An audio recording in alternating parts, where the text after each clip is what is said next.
Hello, nice to see you, Pavel. Hi.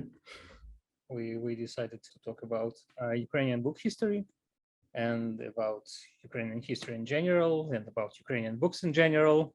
Well, to my shame, I realized I didn't know as much about Ukrainian book history as I should have.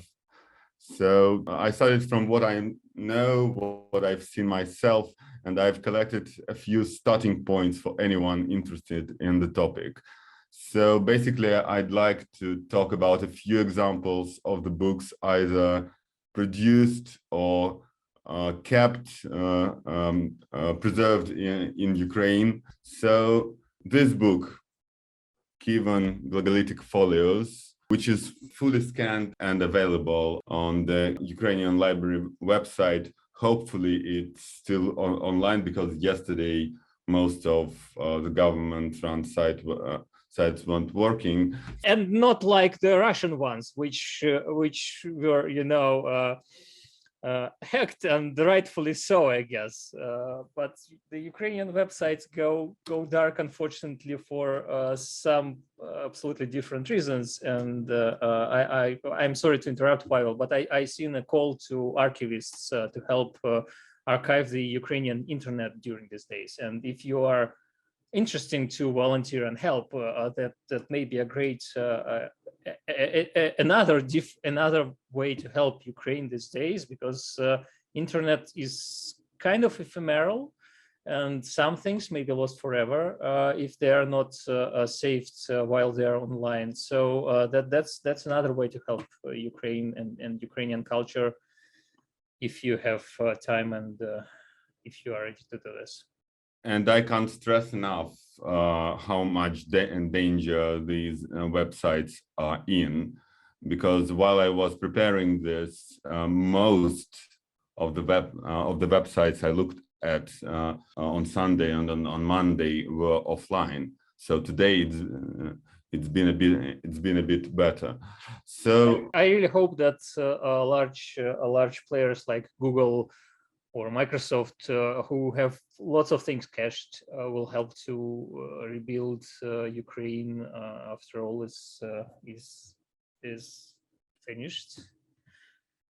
And well, we'll see. And once again, I can't but comment on how magical all these letters look.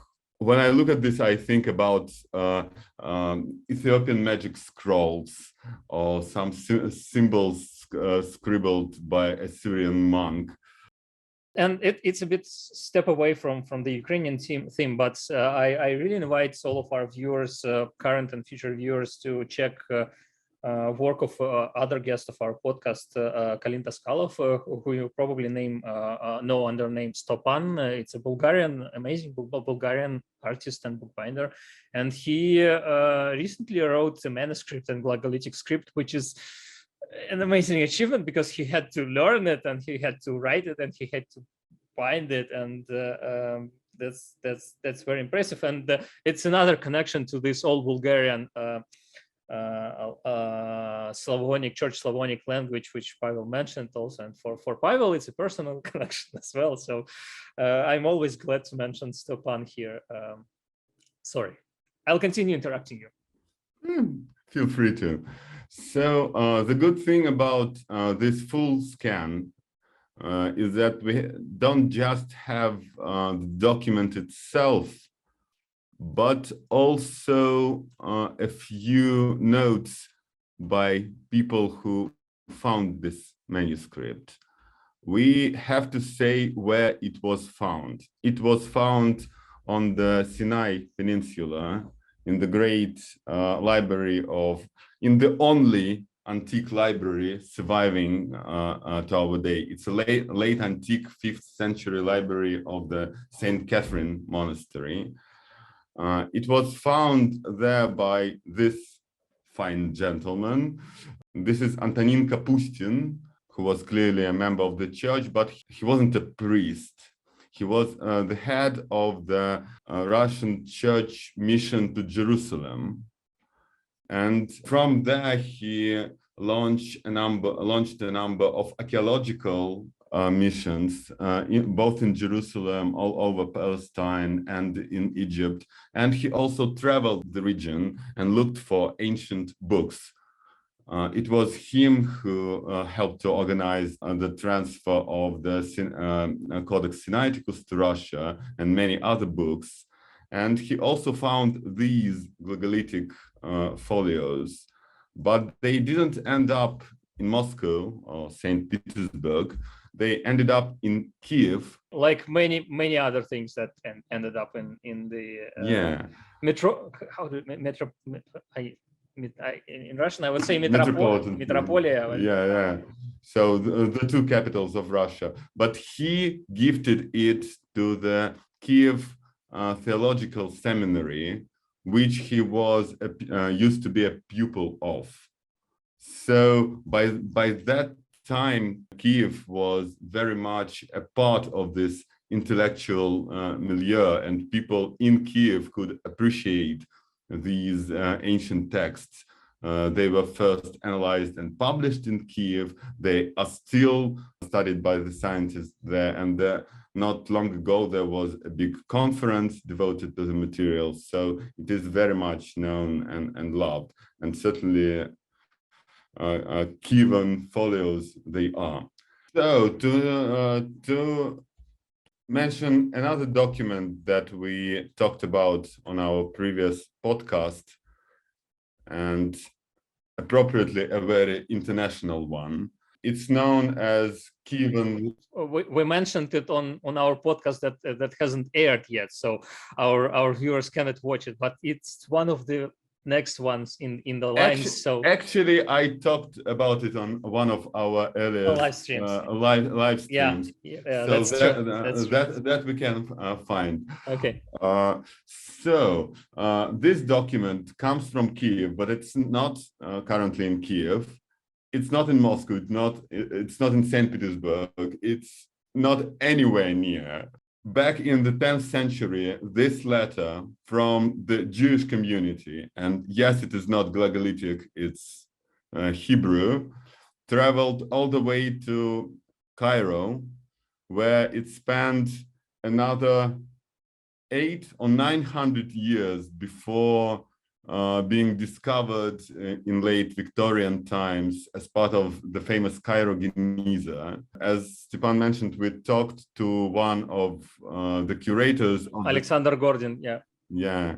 What it is a plea for help from a Jewish Kievan community asking to send them some money to buy one of their members out of that slavery. And it has so many interesting features, including the names, because names are half Slavic, half Jewish, and with just a little pinch of Khazar mixed in. So here there are 6 letters on the bottom left of the document. They are not Hebrew, they're Turkic runes inscribed by an official. God knows how it got to Khazaria, we don't know, but it says, I read this. And we know who he was and what he did, but how it got there, what it means. And we did talk a bit more about the Khazars and their connection to Kiev in particular, and the documents that were preserved in Cairo Geniza. So that's something to look forward to. So Kiev has had connections with Egypt and the steppe nomads in the 10th century, and with Jews all over the world too, because from later period we have mentions and even some ideas and actual words from rabbis of Kiev. There aren't many of them, but from the 12th and 13th century we know that this community didn't only survive but prospered both culturally and intellectually. So this is that. A few more words about this book that you highlighted, Kiev Psalter of 1397. And by the way, wherever you go on Wikipedia, you see this. Yeah. Yeah, because Wikipedia is knowledge is war is peace. Knowledge should be restricted. we've always been at war with Oceania. Yeah, and Wikipedia. There are not many news outlets in Russia remaining that are not fully aligned with the administration of the president of Russia. And two of them were excluded from the public networks yesterday, the radio station of Echo of Moscow, and the TV channel Rain or Dost. So they are not aired anymore, and they are remaining online for now. But well, they can always block YouTube or something. They block Wikipedia. They're already doing that. I'm speaking to you over VPN because while I was preparing this, I realized that most of the images on Wikipedia are not showing. So it's going on. So anyway, Kievan Psalter, why it is so important? And I mean, apart from it being so beautiful, it's one of the most beautiful books of the time. It's also very influential and in some unexpected ways. This church that is painted here, it's an imaginary church. Nothing like that was built yet at the time, but a century later, very similar buildings start to appear all over Western Russia. And we don't know who made it, but again, it would be wrong to call this person a Russian painter or a Ukrainian painter. He is a great Byzantine painter, because at that time, we were a part of a much larger world. If it wasn't for the text, you wouldn't be able to say where it was made. It could have been made in Armenia, for all we know, but it wasn't. Let me show a few more of the images, just because I like it so much. It's so flowy, so playful, so bright. I mean, look at these fellas. This is a distant memory of river gods. So we see a thoroughly Christian manuscript 1,000 years after the Christianization of Roman Empire, and we still see echoes of that culture. We also see things like that, not something you expect to see in 14th century Rus. And I guess in some European manuscripts, Western European manuscripts of the similar times, camels were often drawn not as good as here. Well, in Constantinople, they knew what camels looked like pretty well, because they had great contacts with the Arab world, say. Despite being constantly at war, they were sending each other gifts and so on. And by the way, people from all over Rus, so from Ukraine and Russia and Belarus, traveled to Belarus. It's sorry. Belarus now. I am really sorry. Traveled to Constantinople, and there's memory of it all over Kiev and all over Moscow, even in terms of street names and place names. The Golden Horn, which is an important part of Constantinople, is remembered in street names both in Moscow and in Kiev. And there is a monastery founded at about the time this book was written, which is located on the Golden Horn embankment, and which has the oldest building in Moscow. And it was built as a memory of its founders' travel to Constantinople to buy books and icons. So it is a very interconnected world, and it was to remain so for centuries and centuries. since then. I'll probably mention a few more manuscripts later on, but this one is one of over 200 manuscripts of a very important book. It's called Kyivan Cave Patericon.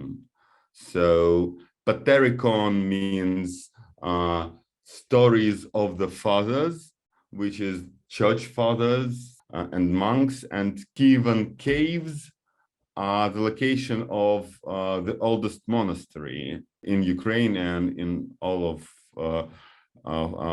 former Rus lands. It's located in caves underneath Kiev. I've been there a number of times. I assume Stepan has been there too.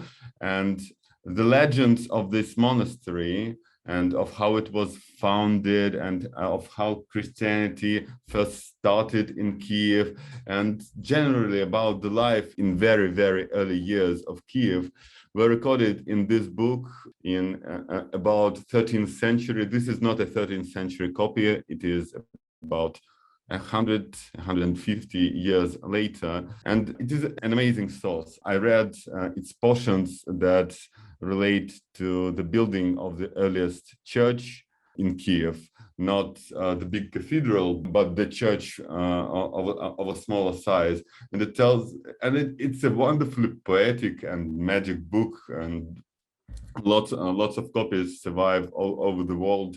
There's probably one in a museum or library near you. So this particular sort of manuscript, many of you can probably see live in your local library.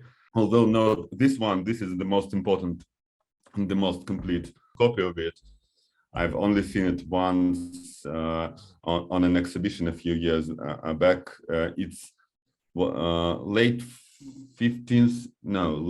14th century or early 15th century copy from Tver. Thank you all for staying with us. See you next time on our YouTube channel and Facebook page, and we will definitely talk more about the Ukrainian culture and Ukrainian books in the future. Thank you.